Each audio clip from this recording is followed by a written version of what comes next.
திருநெல்வேலியில் ஐடி ஊழியர் கவின் ஆணவ கொலை செய்யப்படுவதற்கு முன்பே காதலை கைவிடக் கூறி மிரட்டியது சிபிசிஐடி விசாரணையில் அம்பலமாகியுள்ளது. கொலையில் பெண்ணின் தாயாருக்கும் தொடர்பு உள்ளதா என்பது குறித்த விசாரணையும் தீவிரமடைந்துள்ளது. அடுத்த கட்ட நடவடிக்கை என்ன? தமிழ்நாட்டை உலுக்கிய கவின் ஆணவ கொலை விவகாரம் தொடர்பாக சிபிசிஐடி போலீசார் தீவிரமாக விசாரித்து வருகின்றனர். இந்த வழக்கு திருநெல்வேலி மாவட்ட வன்கொடுமை தடுப்பு சிறப்பு நீதிமன்றத்தில் நடந்து வருகிறது. கொலை தொடர்பாக கவின் காதலித்து வந்த பெண்ணின் தம்பி சுர்ஜித், அவரது தந்தை சரவணன் மற்றும் உறவினர் ஜெயபால் ஆகியோர் கைது செய்யப்பட்டனர். இவர்களில் சரவணன் மற்றும் ஜெயபால் ஜாமீன் கோரி மனு தாக்கல் செய்திருந்தனர். இவர்களுக்கு ஜாமீன் வழங்கினால் சாட்சியங்களை கலைக்கக்கூடும் என அரசு தரப்பு வழக்கறிஞர் வாதிட்டார்.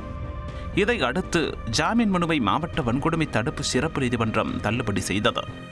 இந்த நிலையில் சிபிசிஐடி வழக்கு விசாரணையில் பல்வேறு புதிய தகவல்கள் வெளியாகியுள்ளன. கவின் கொலை செய்யப்படுவதற்கு முன்பே அவரது காதல் விவகாரம் சுர்ஜித்தின் உறவினர் ஜெயபாலுக்கு தெரிந்திருக்கிறது. ஏற்கனவே கவினை கயத்தாறு பகுதியில் உள்ள தன்னுடைய இடத்திற்கு வரவழைத்து ஜெயபால் அவரிடம் பேசியிருக்கிறார். அப்போது தன்னுடைய உறவுக்கார பெண் சுபாஷினி உடனான காதலை கைவிடக் கூறி மிரட்டியிருப்பது சிபிசிஐடி விசாரணையில் தெரிய வந்திருக்கிறது. ஜெயபாலின் செல்போன் அழைப்புகளை பகுப்பாய்வு செய்யப்பட்டதில் அவர் கடந்த ஜனவரி 25 கவினுடன் 2 முறை பேசியதும் உறுதியாகி இருக்கிறது.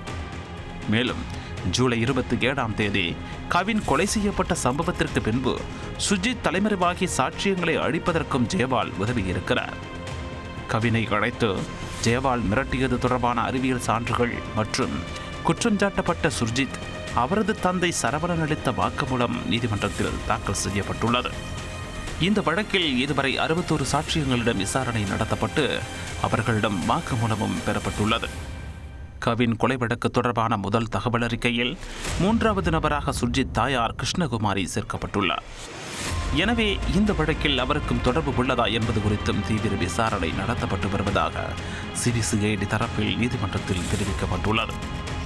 கவின் கொலை செய்யப்பட்ட பின்னர் அவர் காதலித்து வந்த பெண் சுபாஷினி இந்த விவகாரத்தில் தனது பெற்றோருக்கு எந்த ஒரு தொடர்பும் இல்லை என கூறியிருந்தார். ஆனால் விசாரணையில் அவரது தந்தையும் உடந்தையாக இருந்தது அம்பலமானது. இந்த கொலையில் மேலும் பலருக்கு தொடர்பு இருக்கலாம் என குற்றச்சாட்டு எழுந்த நிலையில் பெண்ணின் உறவினர் ஜெயபாலும் சிக்கியிருக்கிறார். இந்த சூழலில் சுபாஷினியின் தாயார் கிருஷ்ணகுமாரியிடமும் விசாரணை நடத்தப்படலாம் என தகவல் வெளியாகி உள்ளது. இதனால் திருநெல்வேலியில் கவின் ஆணவ கொலை செய்யப்பட்ட வழக்கு மீண்டும் சூடுபிடித்திருக்கிறது.